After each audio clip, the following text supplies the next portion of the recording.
Your boss just gave you a raise. And the moment you signed that contract, your boss got significantly richer, not because of their own work, because of yours. Since 1978, CEO pay increased 1,460%. Worker pay increased 18%. Same economy, same period, completely different outcome. By the end of this video, you will understand exactly why, and you will never look at a raise the same way again. If this makes you think differently about money, hit subscribe. New video every Saturday on Bytes. When your company announces raises, the stock price goes up, not down, up, because rising wages signal strong profits. And who benefits most when stock goes up?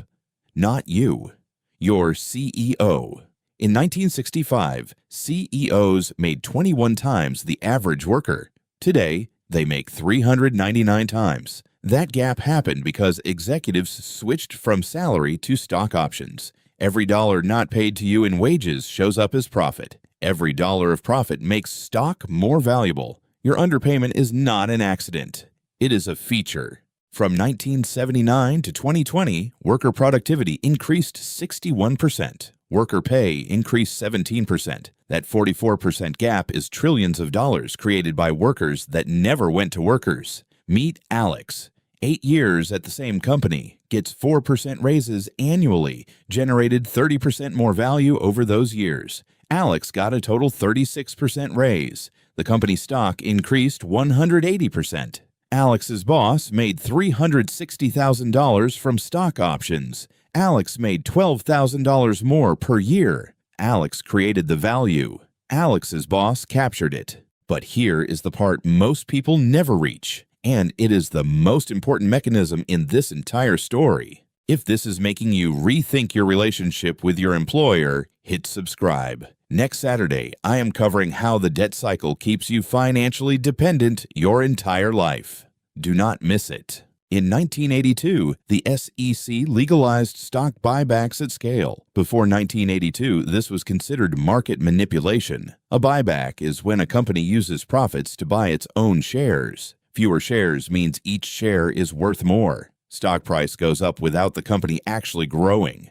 Since 1982, S&P 500 companies spent over $10 trillion on buybacks. Not on wages, not on innovation, on making stock go up. And here's the most controversial part. The same week, a company announces layoffs, its stock price often rises. Worker job losses are good news for shareholders. That is not cynical. That is the documented market reaction. First, negotiate with external offers, not feelings. Your employer prices your labor on what it costs to replace you, multiplied by how likely they think you are to leave. An external offer changes both numbers immediately. Second, get equity, not just salary. If you produce value for shareholders who do not share the upside, you are on the wrong side of the transaction. Third, invest in index funds. Become a partial owner of the system rather than only a participant in it. Fourth, know that collective action works. Unionized workers earn 10 to 15% more than non-unionized workers in comparable roles. The 1,460% CEO pay increase did not happen because CEOs got better. It happened because the rules changed. Your raise is real. Your increased value is real. The gap between those two numbers is also real, and it compounds against you every single year. Option A. The pay ratio reflects real value differences and markets work. Option B. This is the largest legal wealth transfer from workers to shareholders in history. Option C. It is more complicated than either position. Drop your answer below. I read every single one. Hit subscribe.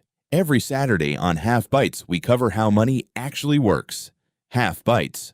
Full picture.